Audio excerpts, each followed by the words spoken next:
She woke up before dawn, as she always did, the chill of the morning air brushing against her face.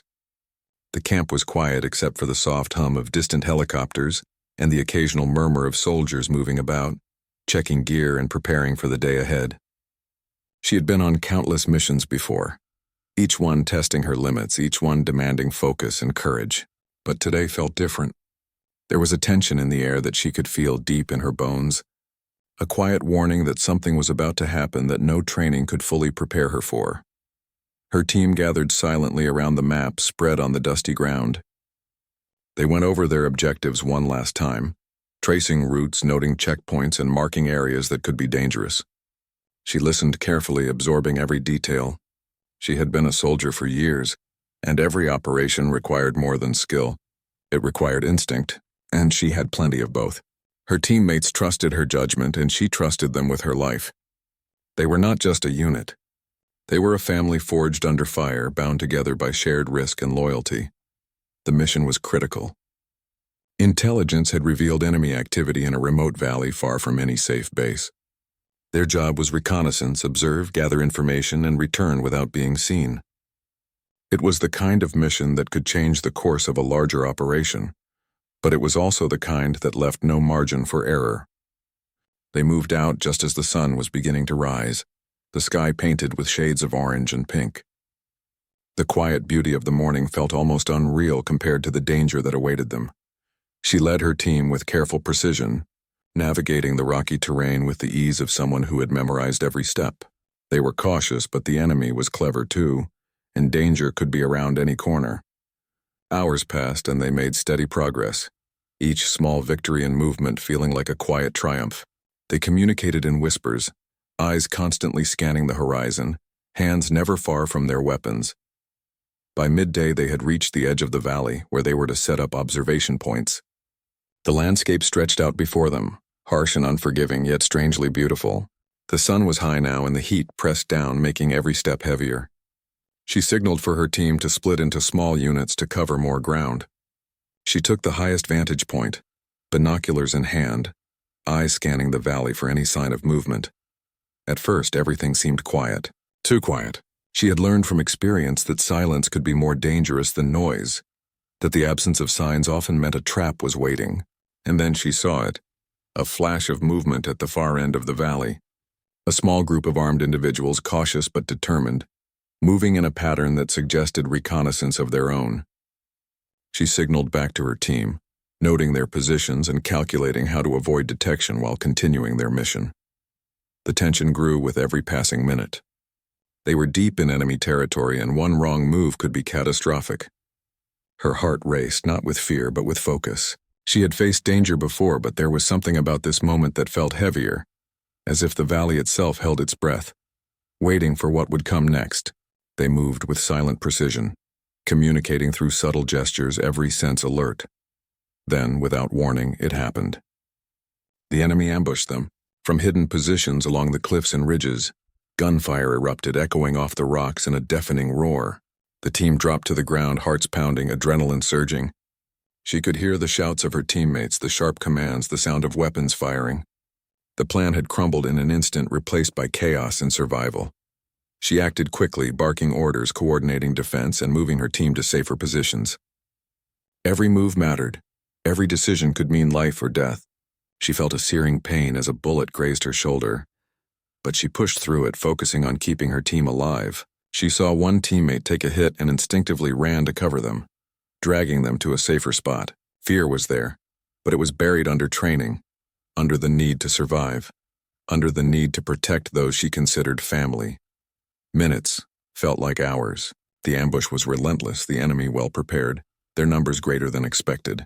Communication with their base was disrupted, radios crackling with static, leaving them isolated. She tried to keep everyone calm, tried to maintain control, but the situation was spiraling. Every instinct screamed at her to fight, to survive, to keep moving, but there was a nagging worry. What if they couldn't get out? The team fought bravely, covering each other, retreating strategically when necessary. But the enemy's positions were strong, and they were caught in a crossfire that left no clear path. She made a split-second decision, leading a small group through a narrow, rocky pass, hoping to flank the enemy and create an opening. The rocks were jagged, the terrain unforgiving, but they pressed on. She could see the exhaustion in her teammates' faces, could feel their fear and determination mingling in the same unspoken language that soldiers often shared. Then came the moment that would change everything. A grenade exploded nearby, throwing her to the ground. Pain seared through her body, and for a brief instant the world tilted into chaos. She fought to regain her bearings, to check on her team, to keep moving. Around her the sound of gunfire continued, punctuated by shouted commands and cries of pain. She could see one of her teammates pinned down, unable to move. Without hesitation, she ran through the danger, grabbed them and pulled them to safety. Her body ached, but she ignored it, focusing only on the survival of her team. Hours passed in a blur of action and instinct. By the time the sun began to set, the team had managed to regroup in a small hidden ravine. The immediate danger had passed, but the cost was clear. Several team members were injured, some missing, and supplies were low. She looked around, her chest heaving, adrenaline still pumping. The quiet of the evening was surreal after the chaos of the day. She checked her radio one last time, but there was no response. Static. Silence. The decision was made to attempt a risky extraction at dawn. She and her remaining team would have to move carefully, relying on every ounce of training and instinct. They were exhausted, battered, and scared, but they were alive. She knew the mission was far from over, but she also knew that survival was the first victory. As night fell over the valley, she found a moment to sit quietly, looking at the stars above. Her mind wandered to her family, her home, the life that seemed so far away now. She thought about the possibility that they might never see her again, that she might be lost to this place. But deep down she refused to give in to despair. She whispered to herself, a promise that she clung to like a lifeline, that she would survive, that she would return, no matter what it took.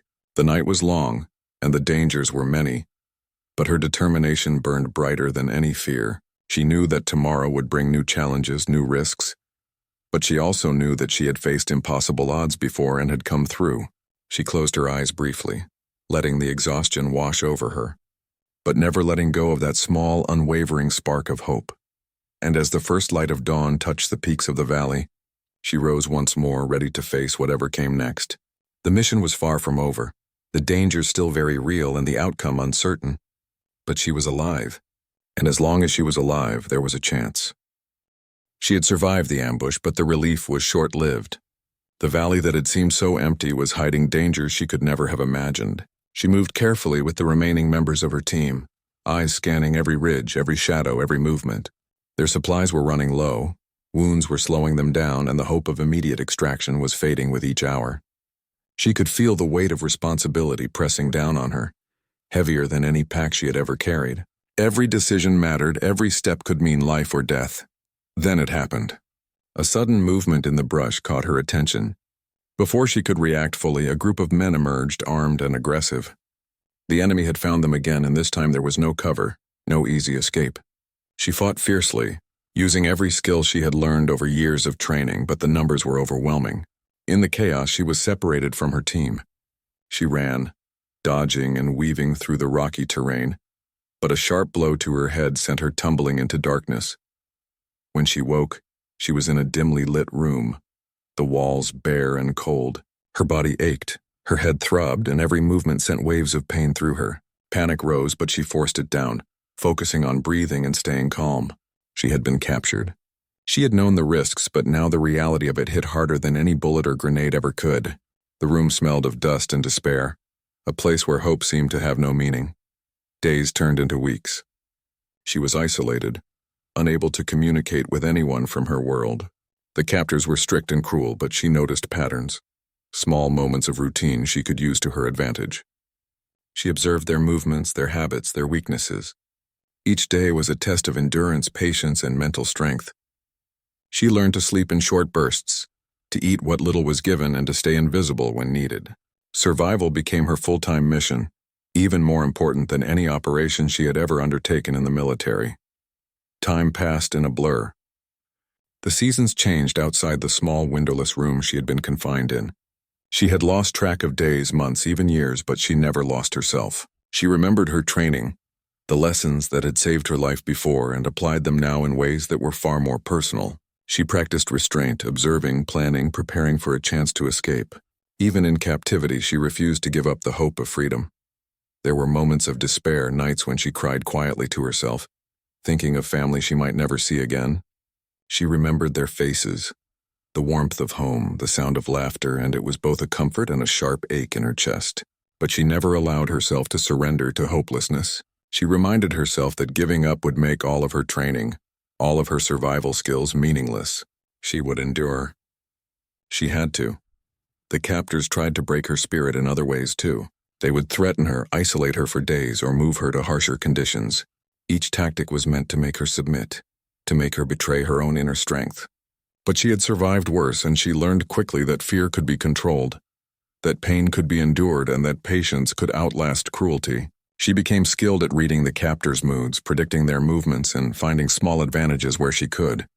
She kept herself physically ready too. Even in confinement, she exercised, stretching her muscles, maintaining her endurance. Her body was all she had to fight for her own freedom. She sharpened her mind as well, recalling tactical maneuvers, visualizing escape routes, and imagining the moment she would finally step back into the world she had been ripped from. Every day she reinforced her belief that she would survive. Over time, she noticed cracks in the captors' routines. They became complacent, assuming she had lost hope, assuming she had accepted her fate. But she remained alert, patient, and observant. She watched, memorized, and waited. The opportunity would come, she knew it, and when it did, she would be ready. She had been in life and death situations before, and she trusted her instincts more than anyone else's assurances. Survival was not just a skill, it was her identity now. She thought often about the world outside, about the people who believed she was gone forever. She imagined her family grieving, the military listing her as KIA, and the life she had left behind. That thought hurt more than any injury. It reminded her why she had to escape, why she had to endure, why she could not allow herself to be defeated. Her survival was not just for her. It was for the people who had believed in her, for the team she had lost, and for the life that was waiting for her, even if it seemed impossible to reach. Months turned into years. She became skilled at making the small room she was kept in bearable. She made routines, small rituals that helped her stay sane. She counted steps, memorized every detail of her surroundings, and kept her mind sharp by running simulations of escape in her head. She remembered every tactical exercise, every lesson, every drill. All of it became more than training. It became preparation for the day she would take back her life. Her captors noticed her resilience, but they did not understand it. They tried to break her will, but it was stronger than anything they could throw at her. She learned patience, endurance, and self-control at a level she had never known. She understood fear, not as a paralyzing force, but as a tool to be managed, a signal to stay alert and strategic. She became more than a survivor. She became a strategist, planning every move, every step, every decision with precision. Then finally, a moment came that she had been waiting for. A small distraction, a misstep by her captors, a gap in their vigilance. She recognized it immediately. Her body tensed with anticipation, every muscle ready for action. Years of preparation, observation, and patience had led to this instant. She had to move carefully, deliberately, and quickly. There was no room for error, no time for hesitation. She executed her plan with precision. She moved quietly, avoiding detection, using the skills she had honed over years. Every step was calculated, every decision a matter of survival. She navigated the terrain around her captivity, avoiding patrols and taking advantage of every shadow, every fold in the landscape. Her mind was sharp, her instincts honed to perfection. Freedom was within reach, but it demanded focus, patience, and courage unlike anything she had faced before. Finally, after hours of careful movement, she emerged from the shadows into a place where she could see the sky.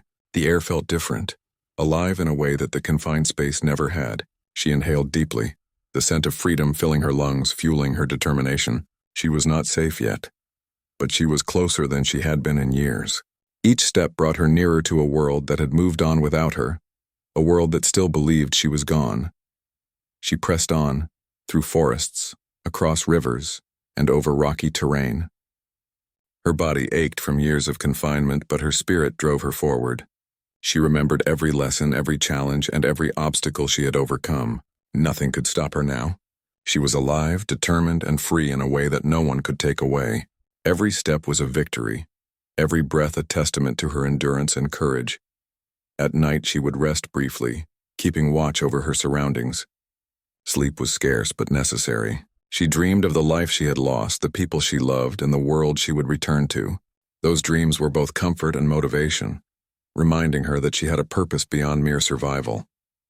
She had a life to reclaim, a world to return to, and she would not fail. Days turned into weeks and weeks into months as she navigated her way toward safety. She relied on every skill, every instinct, every memory of training and survival. She remained alert, cautious, and determined. Each encounter with danger tested her, but she had become stronger, smarter, and more resilient than ever. She had survived the impossible, and now she was on her way to reclaiming her life. Finally, one day she reached a place where she knew friendly forces might be nearby. She signaled cautiously, using every method she had learned in the military. The wait was agonizing, every second stretching into hours, but she held her position, alert and ready. Then, the sound she had been waiting for reached her ears. A response.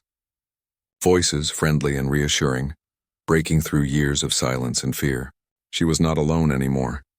Tears filled her eyes as she stepped forward, hands raised in recognition of the people who had come for her.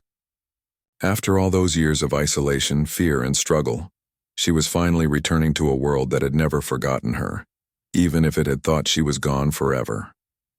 The journey was far from over, but the impossible had already been achieved. She was free, alive, and moving toward the life she had fought so long to reclaim. She had escaped the place that had held her for so many years, but the danger was far from over. Every step she took was calculated, every movement cautious. The land around her was unforgiving, full of rocky hills, dense forests, and winding rivers. She had to stay alert at all times, knowing that even a single mistake could cost her freedom or her life. Her body ached from years of confinement, yet she moved steadily, driven by one thought. She had to get home. She had planned her route carefully.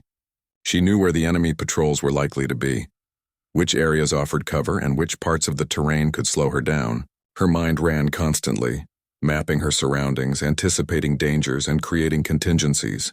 Every sound was a warning, every shadow a potential threat. She trusted her instincts, honed over years of training and survival, more than she trusted any map or guide. The first challenge came when she reached a wide, fast-flowing river. The water was cold and turbulent, and crossing it would be risky. She studied the currents, checking for shallow points and hidden rocks. She remembered techniques she had learned in survival training, how to distribute her weight, how to move quickly yet carefully. Taking a deep breath, she waded into the water, fighting against the force of the current. The cold bit into her skin. Her muscles screamed in protest, but she kept going. Halfway across, she stumbled on a hidden rock and nearly lost her footing. Her heart raced, but she steadied herself and pushed forward, finally reaching the opposite bank, soaked but triumphant. The forest she entered next was dense and dark. Sunlight barely pierced the thick canopy, casting the ground in shifting shadows. Every step was a test. Twisted roots and uneven ground threatened to trip her, and the sounds of the forest were both comforting and dangerous. Birds sang, animals scurried, and somewhere in the distance, a howl reminded her that the wild was unpredictable. She moved silently, avoiding trails that could reveal her presence and keeping low to avoid being seen. At night, she found small clearings to rest. Sleep came in short bursts, always with one eye open, always listening.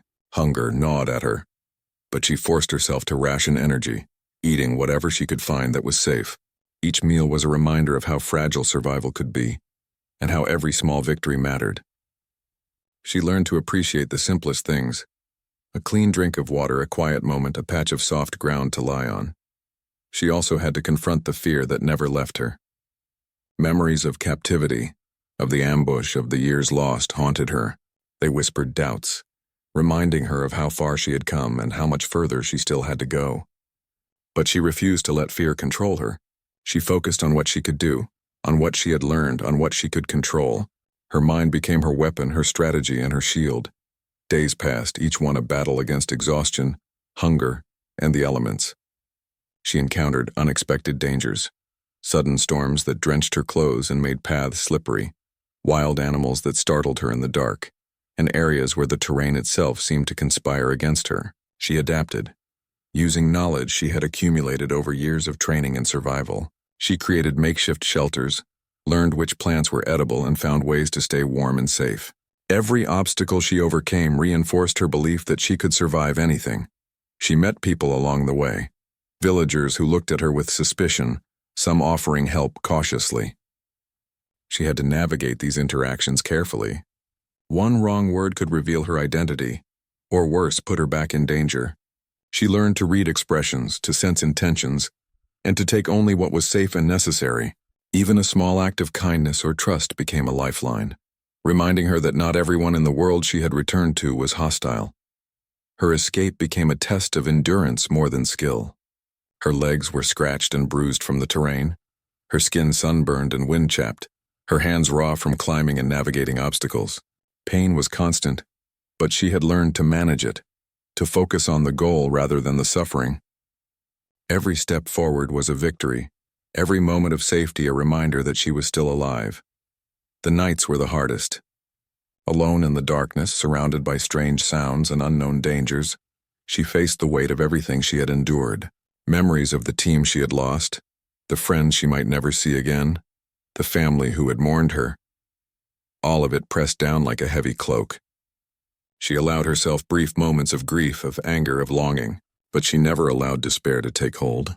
Each night she reminded herself that she was moving forward, that freedom was within reach and that she could not give up now.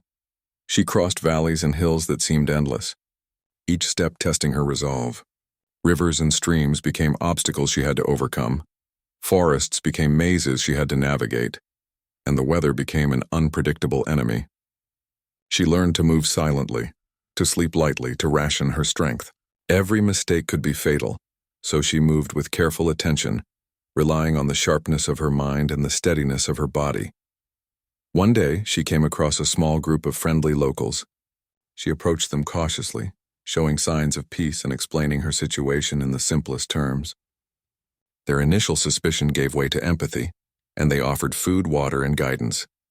This small act of kindness reminded her that even in the darkest times, human connection could be a source of strength. It gave her a renewed sense of purpose and the energy to continue her journey. She continued moving, following rivers and paths that the locals indicated. She kept her pace steady, resting when necessary but never allowing herself to linger too long in one place. Her mind constantly calculated the risks, anticipated dangers, and created contingencies. Every sound, every movement, every shadow was analyzed for potential threat. Her training and survival instincts worked in perfect harmony, guiding her toward safety. As days turned into weeks, she grew stronger despite the hardships. Her body adapted to the constant movement, her mind sharpened by vigilance and her spirit fortified by small successes. She learned to find beauty in simple things, a flower growing through the rocks, the sound of a river flowing, the warmth of sunlight on her face. These moments reminded her that life was worth fighting for, that freedom was worth every risk, and that she had survived the impossible before, and she could do it again. She encountered signs of danger frequently, remnants of enemy patrols, traps and areas that could hide threats. But she was cautious and deliberate, moving in ways that reduced risk. Her senses became heightened, every sense alert, every movement deliberate. She learned to anticipate the actions of others, to stay one step ahead, and to trust her instincts above all else. Finally, after weeks of careful travel, she reached a high ridge overlooking a wide valley. She paused, scanning the landscape below. In the distance, she could see signs of friendly forces. Her heart raced, hope swelling in her chest. She allowed herself a brief moment to take in the sight, to savor the feeling of being so close to safety, to being so close to the life she had fought for all these years. But she did not rush. She knew the last steps were often the most dangerous. She took a deep breath, adjusted her pace, and began her careful descent toward the valley. Every step was measured, every movement deliberate. She reminded herself to stay alert, to trust her instincts, and to remain calm. The danger was still real, but so was the possibility of freedom. Hours later, she finally made contact with a small patrol. Her voice, hoarse and weak from years without speaking freely, carried her story. She showed them signs of identification, recounting details that only someone from the military could know. Their initial shock quickly turned to action. They secured the area, radioed for extraction, and guided her to safety. She had done it. She had escaped captivity, survived harsh terrain, and made it to friendly forces. Tears filled her eyes as she stepped onto safe ground. The weight of years, the pain, the fear, and the loneliness, all of it lifted in an instant. She was alive, she was free, and she had done the impossible. She had endured captivity, survived the wild, and outlasted danger. Her journey was far from over, but the hardest part, the part that had tested her mind, body, and spirit, was behind her.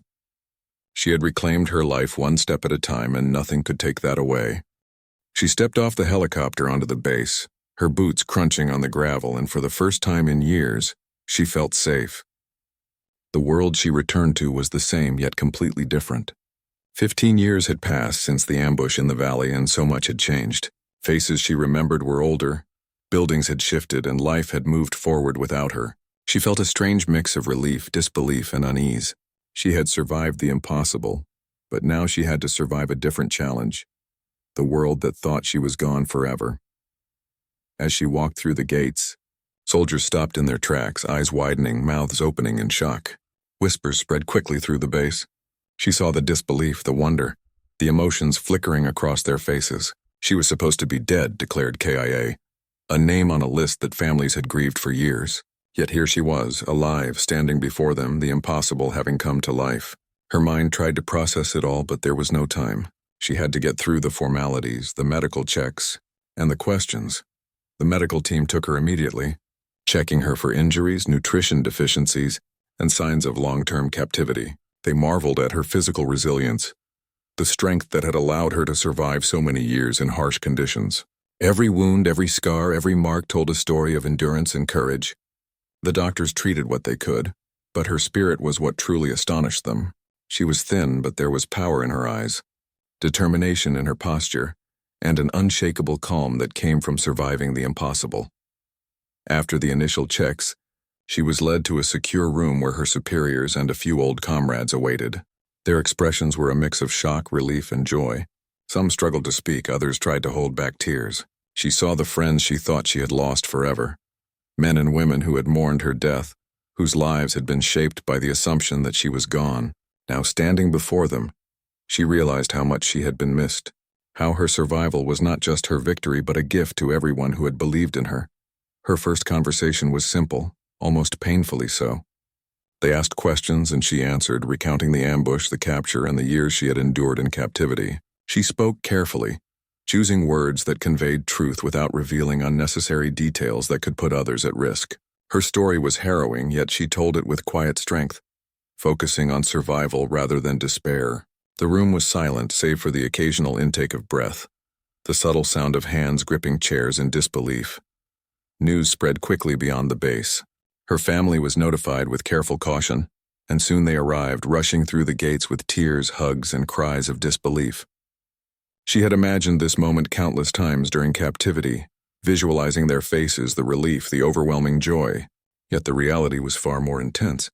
Seeing them, feeling their arms around her, hearing their voices after so many years, brought emotions she hadn't allowed herself to feel for a long time. She cried with them, laughed with them, and held on to them as if she would never let go. Reconnecting with her world was not easy. She discovered that while she had survived and endured incredible challenges, life had continued in her absence. Her old home was different. Familiar places had changed, and people she once knew had moved on. She realized that while she had conquered captivity and wilderness, she now faced another kind of challenge: reintegration into a life that had existed without her for 15 years. The feeling was surreal. She was alive, yet the world had shifted, and she had to find her place within it again. The military recognized her bravery and resilience, honoring her with awards, commendations, and recognition that she had long been denied. Her survival was a testament not only to her skill and courage, but also to the power of the human spirit. She became an emblem of hope, a living example of what could be endured and overcome. Every story shared about her return inspired those who heard it, reminding them that even in the darkest circumstances, determination, courage, and perseverance could create miracles. Despite the accolades, she struggled with simple things at first. She had been isolated for so long that ordinary conversation felt strange. Crowds were overwhelming, and routine life seemed almost foreign. She had to relearn how to navigate a world that had become unfamiliar, even as it was the same world she had left behind. Patience, once a skill honed for survival, now became a tool for reintegration. She practiced simple interactions, slowly rebuilding social skills that had lain dormant for years. She also faced emotional challenges that were harder than physical ones. Memories of captivity haunted her, sometimes surfacing in nightmares or sudden moments of fear. The world she returned to had moved on, but her mind remained partially trapped in the past. She sought support from counselors and fellow survivors, sharing her story and listening to theirs. The process was slow, difficult, but healing. She realized that surviving physical danger was only part of the journey. The mind and heart required equal care to reclaim life fully. The reunion with her old teammates was particularly poignant. Some had mourned her for years, believing they would never see her again. Others had carried guilt, feeling they had failed to protect her. Now together again, they shared stories, tears, and laughter. Old bonds were renewed, new connections formed. She understood more than ever the importance of camaraderie and trust. These relationships had carried her in spirit even during captivity, reminding her that she was not truly alone, even when isolated. As news of her return reached the public, media outlets began to share her story. She was approached for interviews and appearances, but she remained cautious, protective of her privacy and the details of her experience. She spoke in ways that honored her journey and inspired others without compromising safety or the dignity of those still in harm's way. She wanted her story to be a symbol of hope, not a spectacle, and she carefully navigated the attention with grace and wisdom. Her family life slowly adjusted to her presence. She learned to reconnect with her parents, siblings, and extended family. Bonds that had been frozen by grief now thawed in the warmth of reunion. She attended family gatherings, revisited old places, and began to experience the joys and frustrations of everyday life that she had missed for so long. It was a process of rediscovery, a delicate dance between the past and the present, between memory and reality. She also reflected deeply on what she had endured. The years of captivity had changed her in ways she could never fully explain. Strength, resilience, patience, and determination had been honed to perfection, but so had awareness of vulnerability, fear, and the limits of human endurance. She understood herself in ways few people ever do, had faced her deepest fears and emerged stronger. This self-knowledge became a cornerstone of her recovery and reintegration. The military encouraged her to share her experiences with other soldiers, to inspire, train, and mentor. She began speaking to units, recounting survival tactics, psychological resilience, and the power of determination. Her stories were met with awe and respect, not just for the heroism displayed, but for the humanity she conveyed. She emphasized courage, teamwork, and hope, showing that survival depended not only on skill but on heart and mind. Even as she reclaimed her life, she remained deeply aware of those she had lost and those still missing. She honored them quietly, keeping their memories alive, reflecting on their sacrifices and acknowledging that her journey had been made possible by the bonds she had formed with them. She understood the weight of survival, not as a personal triumph alone, but as part of a larger story of loyalty, courage, and shared struggle. Friends and strangers alike were inspired by her resilience. She received letters, messages, and gestures of admiration from people who had faced their own struggles. They saw in her story proof that the impossible could be endured, that hope could be sustained even in darkness. She responded with humility, grateful for the support, yet careful to maintain the focus on the broader lessons of courage and perseverance rather than personal glory. Slowly, she began to feel a sense of normalcy. Small routines returned, morning walks, simple meals with family, conversations with old friends. She laughed more easily, felt joy more deeply, and allowed herself to dream about a future she had long imagined but scarcely believed would come true. Each day was a step closer to reclaiming the life she had lost, and each step was savored because it was earned through years of struggle and endurance. She also reflected on the lessons she had learned. Freedom was precious, resilience was essential, and the human spirit could endure far more than anyone imagined. She had survived captivity, isolation, and fear, and yet she had returned with hope intact. She realized that life, no matter how challenging, could always be reclaimed with patience, courage, and determination. Finally, she allowed herself to imagine a future beyond survival. She thought about helping others, sharing her experience to inspire those who faced extreme adversity, and dedicating herself to causes that honored the journey she had endured. Her story was no longer only about survival. It was about purpose, growth, and the impact one person's resilience could have on the world. And though the memories of captivity and danger would never fully fade, she now understood that she had the strength to carry them without be.